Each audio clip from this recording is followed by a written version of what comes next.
சாயி சூடிக்கொள்கிறார். ஆண்டாளை சூடிக் கொடுத்த சுடற்கொடி என்றும் அழைப்பது இதனால்தான்.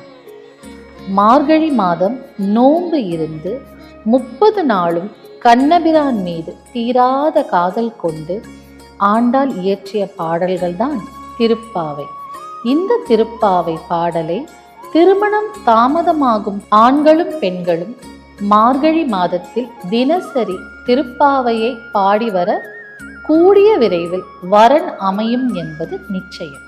ஆண்டாளுக்கு திருமண வயது வர ஸ்ரீரங்க பெருமாளே தனது மணாளன் என்று ஆண்டாள் தனது விருப்பத்தை தெரிவிக்க, பெரியாழ்வாருக்கு கனவில் ஸ்ரீரங்கம் தோன்றி ஆண்டாளை ஸ்ரீரங்கம் அழைத்து வருமாறு சொல்கின்றார்.